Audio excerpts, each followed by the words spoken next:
started this morning? Good morning and welcome to our last installment of the Champions of Character Breakfast. I want to say a few thank yous before we get started this morning. Thanks to Ed Doherty and his staff for providing us with breakfast and being ready for us each morning. And to Reverend Lee Martin, she's not with us right now, but she did orchestrate us getting this together, and it's a great opportunity for us to visit and have the fellowship that we've had. And then to our coaching staff, the folks that spoke to us and gave their time and came out and taught you all a few little lessons. And I hope you guys have taken something away from this, not only what you heard, but the little bit of fellowship and meeting some of your fellow student athletes. So what a great opportunity for us this year. I have the privilege of our last speaker today. I'll introduce her in a second, but first I'd like to introduce Tim Emmett to give us a prayer this morning. Thank you. Let us pray. God, feed both our bodies and our souls this morning. Make us humble and grateful, loving, giving, and wise. God, give us souls as healthy and fit as our bodies. Amen. Thank you, Pastor. I have the privilege this morning of welcoming our speaker. This morning we have the opportunity to listen to our first ever championship women's basketball coach. She led us to the tournament championship here in the Appalachian Athletic Conference and our first appearance ever in the national tournament. And we could not be more proud of the accomplishments in her first year with us. And it is my privilege and honor to welcome Coach Lindsey Huffman.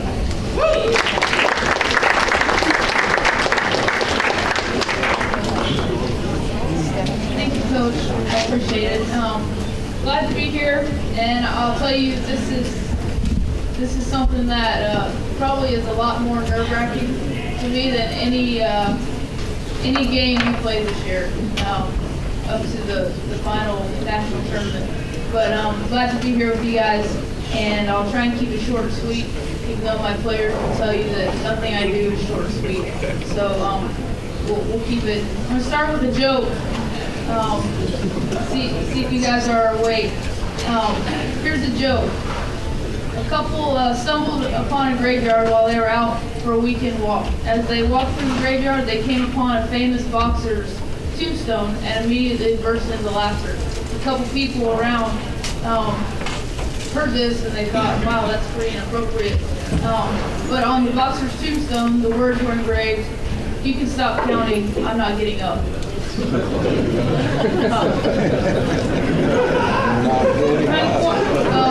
kind of a morning person, so I thought that was good. But, all right, moving on. First off, I've got about three things I wanted to touch on about some things that I've learned this year as a first-year head coach and with our team and our success this year.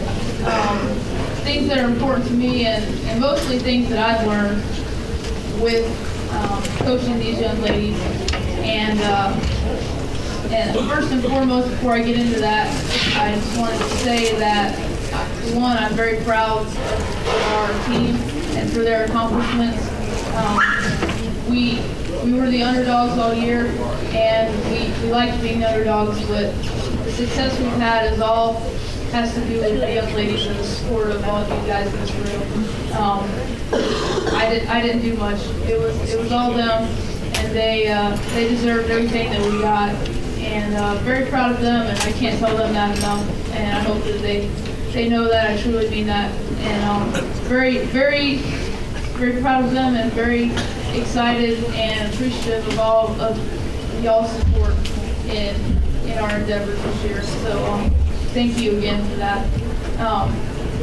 Before I start with the three things that I learned this year, I wanted to say a little background information, and I won't bore you with this for too long, but I am kind of a local girl. I played basketball at Etowah High School back in the day. In 2001 is when I graduated, so you guys can go ahead and call me old if you want. But basketball has always been my passion and something that I just love. I love the game, and I absolutely love to play the game. And I was the one that was always in the gym, and I had to work at it to get better, but I absolutely loved doing that while my friends were out doing other things. I was in the gym, and I was a gym rat, and that was something that I just loved. Playing the games, the exhilaration of actual games, of everything that goes with playing the game of basketball, and I'm sure, you know, all you other athletes that play your sport, you know exactly what I'm talking about, is when you're actually in those game situations, that's what you do it for, that's what's fun. But that being said, I never thought that I would love something or enjoy something more than playing the game of basketball. And I found out this year, and kind of coming up to it, that I have enjoyed and am in love with coaching the game of basketball than I was playing. And I never thought that I would say that or come to that consensus over the last few years, but I absolutely mean that. And I love coaching the game of basketball, and it's because I get to learn from our players and from all you coaches in here and from other people. And so with that being said, I'm really grateful and happy to be the head women's basketball coach here at Reinhardt, and couldn't be more thrilled about it. And I enjoy every day of it. It's challenging, but I've enjoyed every single minute of it. So moving on, I wanted to touch on 3 things that I learned this year in our season. And as Coach Pop said, we had a pretty awesome season. We were the underdogs, we weren't picked to do much of the conference, and we were a 5th seed going into our conference tournament, won the conference tournament, and that made us automatically have a bid to go to the national tournament in Sioux City, Iowa, for the first time in our school history. And that was quite an experience and awesome. Nice, Jen. And thanks for the clap back there. With that being said, I, of course, and hopefully the girls did, but I learned a ton about myself, and I'm just going to share a couple of those things with you that I learned. And I think they're important, and they tie into some of the champions of character that we've been talking about all year.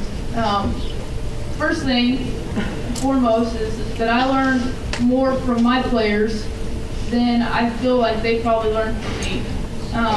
And I'm not talking about learning, what the wobble is or what swag means, because I did learn those things too, just actually a couple days ago. But I learned what makes them tick. I learned what their interests are, why they play the game, and I learned from them how to never give up. And that sounds kind of backwards because I preach that to them, never giving up. But being in my first year, there were challenges and there were decisions that I had to make I had to make good decisions. And there were times where I always thought it would be easy to just kind of sweep it under the rug or take the easy way out. And our girls always came to mind with their actions of how they never gave up on the court. And so I thank them for that, for them teaching me that lesson when in reality I was the one who should be teaching them that lesson. So I'm very proud of them for that, and I thank you guys for teaching me that. Secondly, I learned how important the word humility is, and how I love seeing humble athletes competing.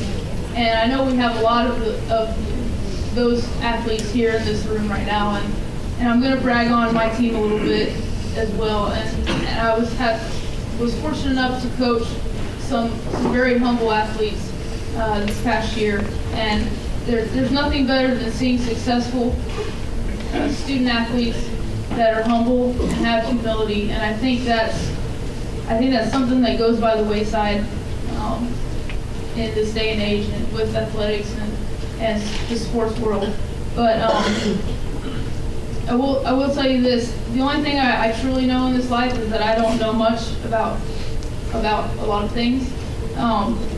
But a couple of things I do know is that I think there's another word that goes along with humility that kind of goes hand in hand, and that word is cool.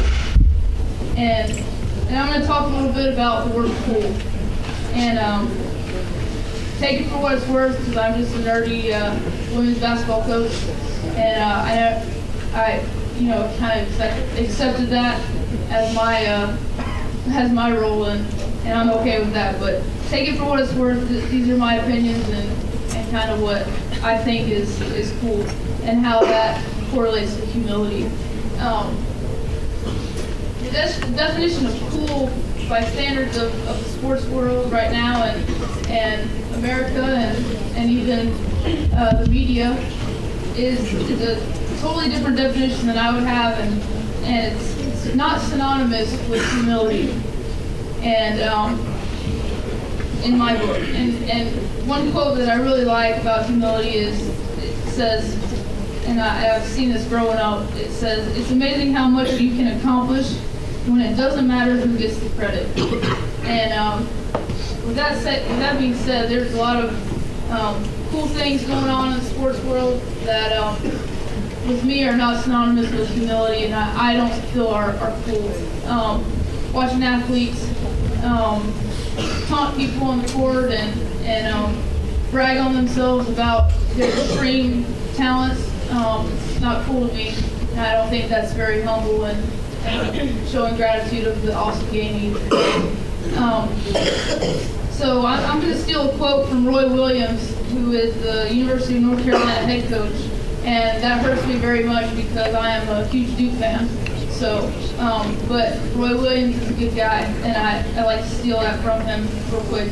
This is an excerpt out of the book Blue Blood, which is a book about the rivalry between Duke and North Carolina men's basketball.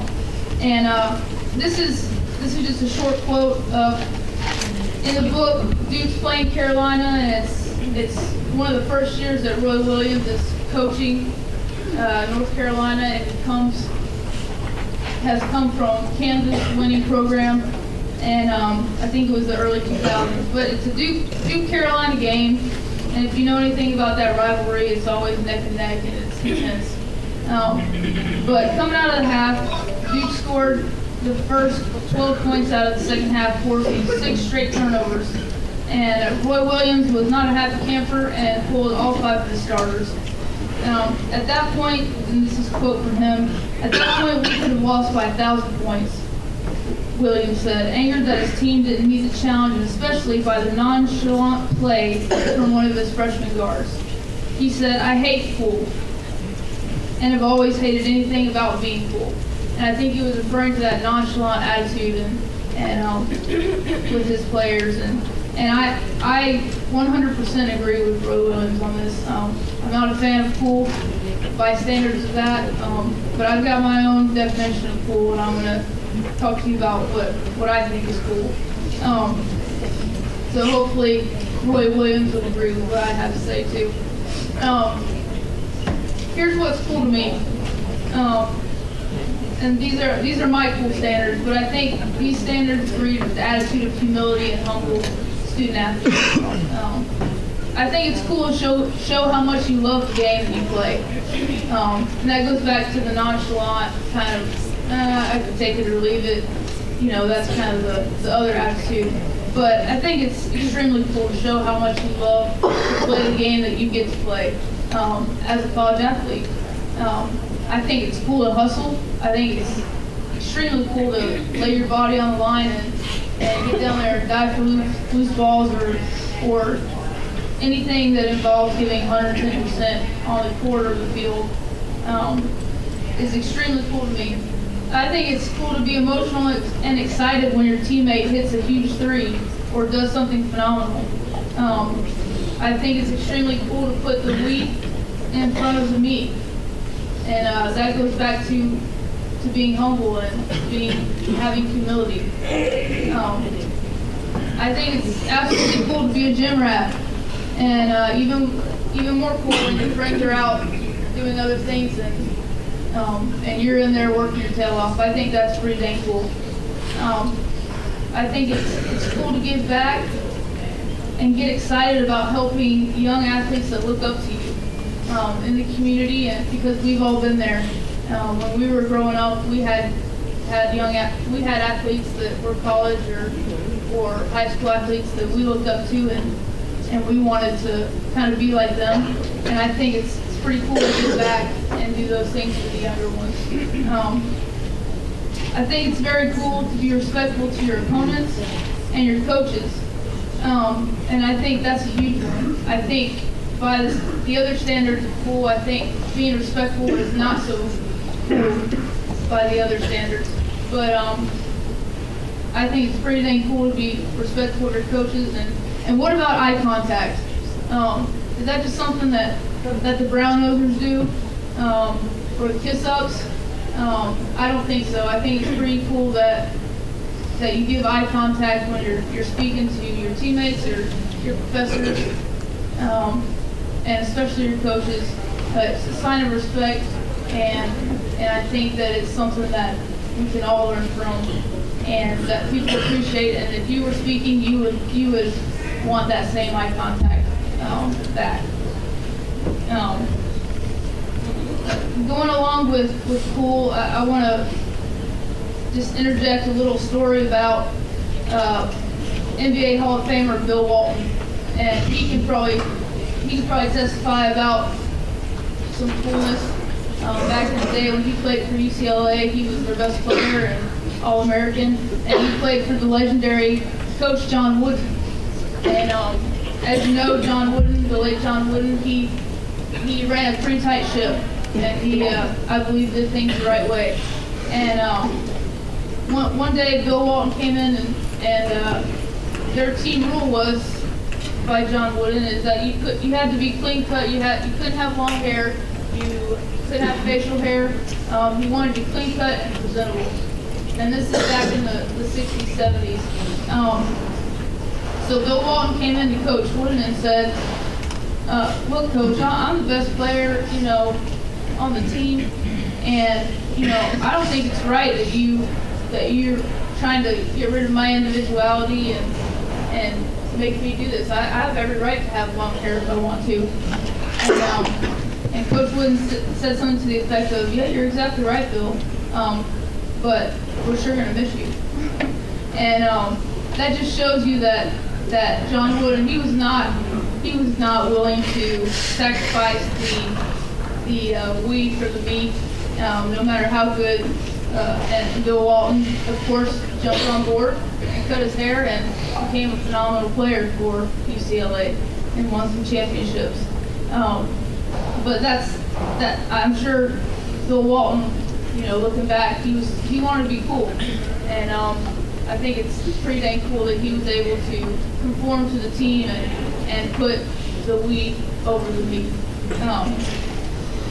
So that's what I have. Those are my opinions on cool. Take them for their work, because half you guys here might not think I'm very cool, but that's okay.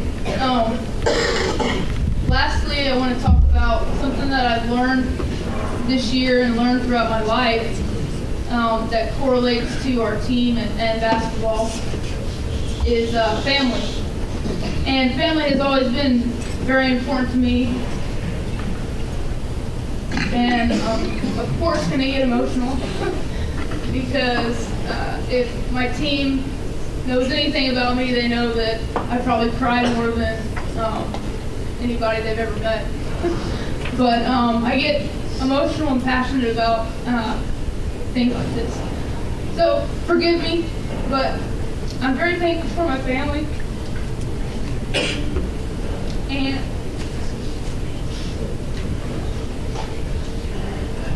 especially for pushing me to do hard things. And I wanted to relate that to that family to our basketball team. Because our basketball team is a family, and I constantly have pushed them this year to do hard things. And I thank my family for teaching me that. Excuse me. As a new head coach, it was challenging at times being in charge of 15 or so young ladies. But the more I coached them and grew with them, the more I developed those instinctual feelings of family. I'll be honest, I worried about them 24/7. Wondered what they were doing, if they were making right decisions. and if they were in the right place at the right time. I do not have children of my own, but I felt I got a glimpse this year of how much you can care for one of your own with our team. I cried with them, mostly me crying, obviously. I laughed with them. We made fun of each other and had a good time along the way. And I got upset with them, and I made them do hard things, just like my folks taught me to do hard things. And I can honestly say that I enjoyed and I would do anything for my team, day or night, to keep them safe, focused, or just be there to listen to their trials. Those ladies are the reason that we were successful this year, plain and simple. They bought into what we were doing, and I consider them my family. And these ladies are also the reason why I drink many, many Coca-Colas throughout the day. So, thanks guys, appreciate it. But I wouldn't trade any of that for any of those experiences for the world. Because it sure was something that I learned a lot from, and it was something that they taught me more, like I said in the beginning, than I probably had taught them. And I want to share one last story with you, and then I'll close and get you guys out of here, about family and team. And this is an awesome story. And some of you might have heard it before, so bear with me a little bit. This is back from the 1992 Olympics. A sprinter named Derek Redmond. And he didn't qualify for the Olympics before. I think it was something like 10 days before the Olympic trials. He ruptured his Achilles or something to that effect, and he wasn't able to go to the Olympics, and they crushed him. So in '92, he was healthy and he was able to compete. In a stadium packed with 65,000 fans, he was excited, and the race began, and he quickly started off with a bang and took the lead. Down the stretch, only about 175 meters away from finishing, Redmond is a shoo-in to make the finals. Suddenly he hears a pop in his right hamstring. Excuse me. He pulls up lame as if he's been shot. Oh no, Jim says to himself, and Jim is his father, who was there. His face pales, his legs quivering. Redmond begins hopping on one leg, then slows down and falls to the track. As he lays on the track, clutching his right hamstring, the medical personnel unit runs towards him. At that same time, his dad, seeing his son in trouble, races down from the top row of the stands, sidestepping people, bumping into others. He has no credentials to be on the track, but he thinks about his son and wants to help him. I wasn't going to be stopped by anyone, he later told the media. On the track, Redmond realizes his dream of an Olympic medal is gone. Tears are running down his face. He said, all I could think of was, I'm out of the Olympics again. As the medical crew arrived at the stretcher, Redmond said, no, I'm not. There's no way I'm getting on that stretcher. I'm going to finish this race. And in that moment, that will forever live in the minds of millions, Redmond lifts himself to his feet ever so slowly and starts hobbling down the track. The other runners had finished the race, and Steve Lewis of the U.S. had actually won it. And suddenly everyone had realized that Redmond isn't dropping out of the race by hobbling off and scooting over to the side of the track. He was actually going to finish the race on one leg. He was going to hobble his way all the way to the finish line. He was going to do it by himself. All in the name of pride and heart. Slowly the crowd in total disbelief rises and begins to roar. The roar gets louder and louder. Through the searing pain, Redmond hears the cheers. He said, I wasn't doing it for the crowd. I was doing it for me. Whether people thought I was an idiot or a hero, I wanted to finish the race. I'm the one who has to live with it. One painful step at a time, each one a little slower and more painful than before. His face twisted with pain and tears. Redmond limped onward, and the crowd, many in tears, cheered him on. Suddenly, his father, Jim, finally got to the bottom of the stands. He leaped over the railing, avoiding a security guard, and ran out to his son with 2 security people chasing him. He said, "That's my son out there, and I'm going to help him." Finally, with Derek refusing to surrender and painfully limping across the track, his dad, Jim, reaches his son at the final curve about 120 meters from the finish and wraps his arms around his waist. "I'm here, son," Jim says, hugging his boy. "We'll finish this together." Derek puts his arm around his father's shoulders and sobs. Together, arm in arm, father and son with 65,000 people cheering, clapping and crying, finished the race just as they vowed they would. A couple of steps from the finish line, and with the crowd in absolute frenzy, Jim releases the grip on his son, and so Derek can finish the race by himself. He throws his arms around Derek again, both crying along with everyone in the stands, and everyone on TV. And Jim, his father, says, I'm the proudest father alive. I'm prouder of him than I would have been if he won the gold medal. It took a lot of guts for him to do what he did." And I just thought that was an awesome story, and that's something that I strive to do to do a better job of in my season next year, and with our student athletes and our team, to be kind of that figure and a better coach, and be there to help these ladies across the finish line, and do anything I can to help them through their trials and tribulations, because that's how it is. I was a student athlete not too long ago. Seems like a long time ago. But I thought that was an awesome story of family, and our basketball team is a family, and I'm appreciative of the opportunity that I've had to coach these young ladies, and appreciative of Coach Chaplain and his staff and everyone for having me and hiring me and taking a chance on a first-year head coach. And I'm just grateful to be here at Reinhardt and be part of this awesome experience. I look forward to many more successful years. And again, just wanted to thank all of you for being here and your time. And hopefully I didn't bore you too much. And that's all I've got. Thanks again, guys.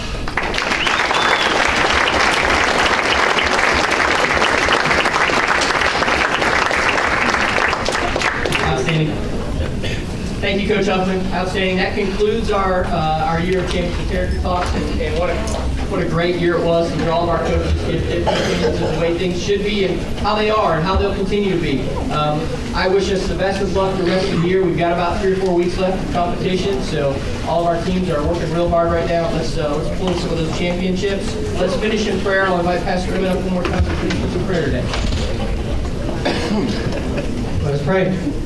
Give you thanks, O God, for feeding our souls and our bodies this morning. We pray that your Spirit will keep us close to you, that we may walk through the day in humility, with grateful hearts, loving you and others in all that we do. In Jesus' name. Amen.